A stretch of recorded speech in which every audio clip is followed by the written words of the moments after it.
السلام علیکم۔ میرا نام کاشف ہے۔ میں فیصل آباد میں رہتا ہوں۔ میری عمر 18 سال ہے۔ میں گورنمنٹ کالج سے FSC کی تعلیم حاصل کر رہا ہوں۔ میں اپنے ماں باپ کا اکلوتا بیٹا ہوں۔ جس کالج میں پڑھتا ہوں اس کالج میں میرے ماں باپ بھی پڑھاتے ہیں۔ میرے ماں باپ کی لو میرج ہوئی تھی۔ میری امی جن کا نام فرزانہ ہے ایک بہت ہی فٹ اور خوبصورت خاتون ہے۔ میری ٹوٹل 4 خالہ ہیں جو ایک سے بڑھ کر ایک خوبصورت ہیں اور دلکش شخصیت کی مالک ہیں۔ یہ جس خالہ کی کہانی سنانے جا رہا ہوں یہ 2 بڑی خالہ سے چھوٹی اور سب سے چھوٹی خالہ سے بڑی تھی۔ میری اس خالہ کا نام نازیہ ہے۔ ایک دن میں کالج سے چھٹی کے بعد اپنے دوستوں کے ساتھ باہر گیا ہوا تھا کہ مجھے ابو کا فون آیا۔ ابو نے کہا تمہاری امی کی طبیعت ٹھیک نہیں ہے، تم جلدی سے گھر آ جاؤ۔ میں نے اپنے دوستوں کو کہا کہ میری امی کی طبیعت ٹھیک نہیں ہے، میں گھر جا رہا ہوں۔ میں نے جلدی سے بائک سٹارٹ کی اور گھر کی طرف چل دیا۔ تقریباً 10 منٹ بعد میں گھر پہنچ گیا تھا۔ میں گھر آیا تو امی اپنے روم میں بیڈ پر لیٹی تھی۔ ان کے پیٹ میں کافی درد ہو رہی تھی جو ان کے برداشت سے باہر تھا، اور ابو بھی ان کے پاس بیٹھے تھے۔ ابو نے کہا کہ بیٹا مجھے لگتا ہے تمہاری امی کو اپیٹائٹس کا درد ہے، ان کو اسی وقت ہسپتال لے کر جانا پڑے گا۔ اگر ہم نے تھوڑی سی بھی دیر کر دی تو یہ خطرناک بھی ثابت ہو سکتا ہے۔ ہمارے گھر میں گاڑی نہیں تھی۔ میں نے جلدی سے اس سے اپنے دوست کو فون کیا کہ وہ گاڑی لے کر آئے۔ تقریباً 15 منٹ بعد میرا دوست گاڑی لے کر آ گیا۔ میں نے ابو اور امی کو سہارا دے کر گاڑی میں بٹھایا اور ہسپتال کی طرف چل دیے۔ ہسپتال ہمارے گھر سے تقریباً 50 منٹ کے فاصلے پر تھا۔ یہ ہسپتال میرے امی ابو کو گورنمنٹ کی طرف سے فری علاج کروانے کے لیے دیا گیا تھا۔ میں نے جلدی سے خالہ نازیہ کو فون کر دیا کہ آپ جلدی سے ہسپتال پہنچیں۔ خالہ نے کہا میں 20 منٹ میں پہنچ رہی ہوں۔ امی کا درد وقت گزرنے کے ساتھ ساتھ بڑھتا جا رہا تھا۔ میں نے اپنے دوست کو گاڑی تیز چلانے کے لیے کہا۔ تقریباً 20 منٹ بعد ہم ہسپتال پہنچ گئے تھے۔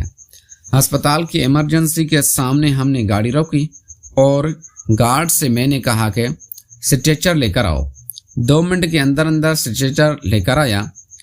میں نے اور ابو نے امی کو سہارا دے کر سٹریچر پر لٹا دیا اور ہم دونوں امی کو ایمرجنسی کے اندر لے گئے۔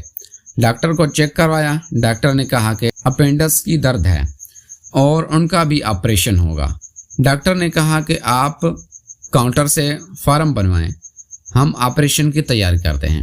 میں جلدی سے کاؤنٹر پر گیا اور ادھر سے 2 منٹ کے اندر اندر امی کا فارم بنوایا۔ فارم لا کر ڈاکٹر کو دیا تو ڈاکٹر نے ہمیں سائن کرنے کو کہا۔ جیسے ہی ابو نے فارم پر سائن کیا تو ڈاکٹر امی کو آپریشن تھیٹر کے اندر لے گئے اور ہمیں کہا کہ باہر انتظار کریں اور ساتھ ساتھ دعا بھی کریں۔ میں اور ابو دونوں کافی پریشان تھے۔ اسی دوران خالہ نازیہ بھی آ گئی۔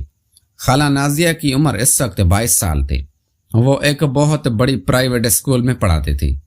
خالہ نازیہ نے ریڈ کلر کے کپڑے پہنے تھے اور ان کا رنگ دودھ سے بھی زیادہ سفید تھا۔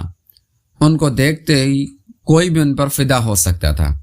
خالہ میرے پاس آ کر بیٹھ گئی اور مجھے حوصلہ دینے لگی۔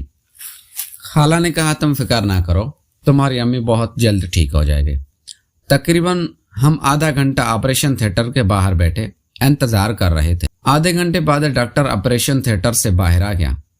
ہم سب اٹھ کے ڈاکٹر کے پاس گئے اور اسے پوچھا کہ امی کی طبیعت کیسی ہے۔ ڈاکٹر نے کہا ہاں ان کا آپریشن کامیاب ہو گیا ہے، اب وہ بہتر ہیں، اب بھی وہ بے ہوش ہیں، ہم انہیں 1 گھنٹے تک وارڈ میں بھیج دیں گے۔ تقریباً 2 دن ہم ہسپتال میں رہے۔ اس دوران خالہ بھی ہمارے ساتھ رہی۔ 2 دن کے بعد ہسپتال سے ہمیں چھٹی ہو گئی۔ امی کی طبیعت اب کافی بہتر تھی۔ 1 ہفتے کے بعد ان کے ٹانکے کھلنے تھے۔ میں نے خالہ سے ریکویسٹ کی کہ جب تک امی کے ٹانکے نہیں کھلتے آپ ہمارے ساتھ رہیں۔ ہمارے گھر میں کوئی عورت بھی نہیں ہے، اسی لیے آپ امی کی دیکھ بھال بھی کریں گی۔ خالہ نے کہا ٹھیک ہے، میں اپنے اسکول والوں کو 1 ہفتے کی چھٹی کے لیے ای میل کر دیتی ہوں۔ جب امی کو لے کر گھر آئے تو خالہ بھی ہمارے ساتھ آ گئی۔ گھر آ کر ہم نے امی کو ان کے بیڈ روم میں لٹایا۔ خالہ نے مجھے کہا کہ میرے گھر جا کر ادھر سے میرے کپڑے لے آؤ۔ میں نے اپنی امی یعنی کہ میری نانی کو فون کر دیا ہے، انہوں نے کپڑے پیک کر دیے ہیں۔ میں نے بائک سٹارٹ کی اور نانی کے گھر چلا گیا اور نانی کو ساری صورتحال کے بارے میں بتایا کہ امی کی طبیعت اب ٹھیک ہے، اور ان سے بیگ لے کر واپس آ گیا گھر۔ تو اس وقت رات ہو چکی تھی، گھر میں کچھ کھانے کو تو نہیں تھا۔ میں نے باہر سے آرڈر کر دیا۔ آدھے گھنٹے بعد کھانا ہمارے گھر آ گیا۔ ہم سب نے بیٹھ کر کھانا کھایا۔ کھانا کھا کر ابو اوپر کمرے میں سونے چلے گئے، کیونکہ امی کے ساتھ تو اب خالہ تھی اور دوسرا کمرہ میرا تھا۔ میں کافی دیر تک امی کے پاس بیٹھا رہا اور خالہ اور امی سے باتیں کرتا رہا۔ اس کے بعد خالہ نے امی کو دوائی دی اور وہ دوائی کھا کر سو گئی۔ خالہ نے کہا کہ تم ادھر بیٹھو، میں اپنے کپڑے چینج کر کے آتی ہوں۔ میں نے ان کو بتایا کہ آپ کا بیگ باہر صوفے پر پڑا ہوا ہے۔ 5 منٹ بعد ہی جیسے خالہ کپڑے بدل کر آئی تو میں ان کو دیکھتا ہی رہ گیا۔ انہوں نے سکن کلر کا نائٹ ڈریس پہنا تھا اور وہ اس ڈریس میں بہت خوبصورت لگ رہی تھی۔ میں خالہ کی طرف دیکھ رہا تھا۔ خالہ نے پوچھا، کاشف تم کیا دیکھ رہی ہو؟ میں نے کہا، آپ اس ڈریس میں کتنی خوبصورت لگ رہی ہیں۔ خالہ نے مسکرایا اور کہنے لگی، کیا میں ویسے ہی خوبصورت نہیں ہوں؟ میں نے کہا، آپ تو ویسے 14ویں کا چاند ہے۔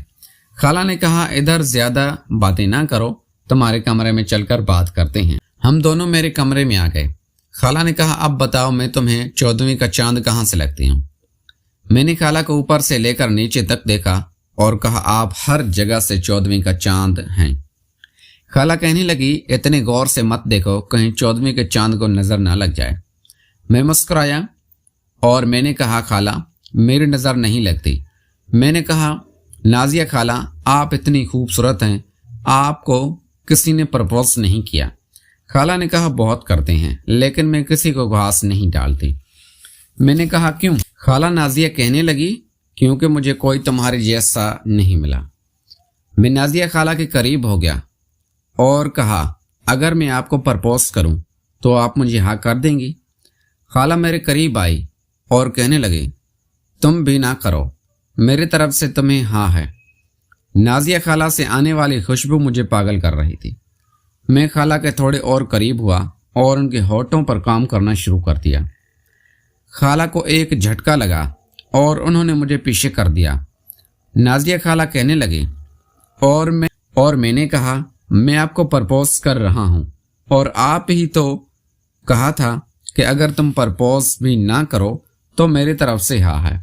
نازیہ خالہ کہنے لگی، میں کون سا منع کیا ہے، پہلے تم دروازہ بند کر لو۔ میں نے مسکرا کر ان کی طرف دیکھا اور کمرے کا دروازہ بند کرنے چلا۔ دروازہ بند کرنے کے بعد میں نے نازیہ خالہ کے ہونٹوں پر کام کرنا شروع کر دیا۔ ہونٹوں پہ کام کرنے کی وجہ سے میری باڈی کافی مضبوط تھی اور نازیہ خالہ کا جسم ایک گڑیا جیسا تھا۔ میں نے کمرے میں 0 کا بلب آن کر دیا۔ جیسے ہی خالہ نے میرا دیکھا وہ کہنے لگی، کاشف یہ تو میری تصور سے بھی کافی بڑا ہے۔ میں نے کہا، نازیہ خالہ اب میں بچہ نہیں رہا۔ خالہ نے کہا، اچھا آرام سے کرنا اور الٹی نہیں کرنا۔ میں مسکرایا اور میں نے کہا، خالہ نازیہ مجھے سب کچھ پتا ہے۔